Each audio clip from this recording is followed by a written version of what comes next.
everyone, welcome to another practical chess position. This one is white to move. As always, pause your video, try to come up with your own answer, and then you can compare your answer to mine. So this is basically the Grunfeld defense. It's this main variation where you sack a pawn on a2. So it's sort of like almost opening theory here. I don't know. I don't know what to do really. I mean, we're down a pawn, but like the queen is out of play on a2. Usually we try to use our center to kind of annoy our opponent here. Rook b4 looks like a really kind of standard move, just to go rook a4. I mean, it's hard for me not to play this move. Just looks like a annoying move for sure. Because of b6 to defend this knight, now we have like some open lines here that could be useful. I don't know. It just looks like a useful move. This rook a4. I'm sorry, rook b4.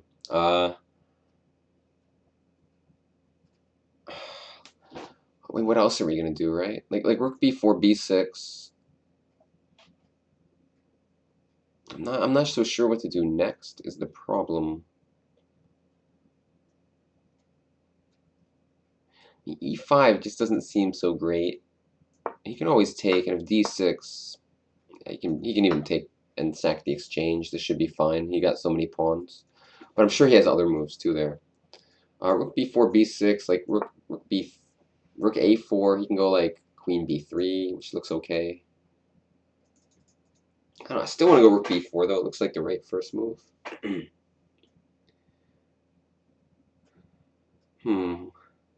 Like one idea. No. Yeah, maybe like we would have an idea like this to go bishop b5 or something, and not allow him to go a6, and then try to attack this e pawn or something.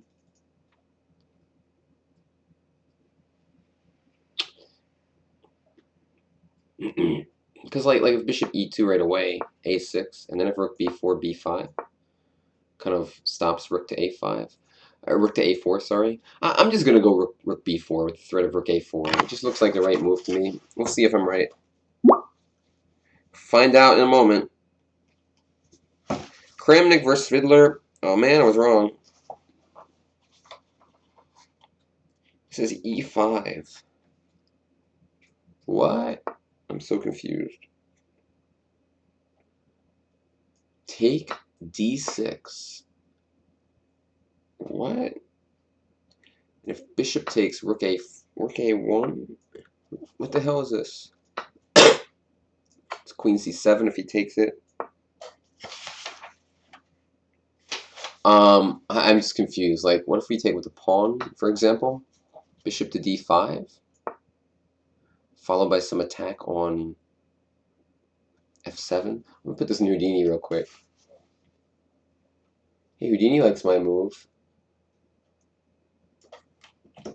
Let me look at e5 in Houdini. Wow, I think this is really good for white. That's unbelievable. I mean, that's hard to see. I wonder if it's home prep or not. I mean, just because it's like a very surprising move. Here, I'm going to read the notes. They says, we arrive here via a razor-sharp line in the Grunfeld defense in which white sacrifices a pawn in order to gain a lead in development, a potential pass d-pawn on the d-file, and put the black queen in trouble, and often secure the bishop pair. By now, the opening has just about come to an end, and it is time for white to find a natural way to get his initiative rolling.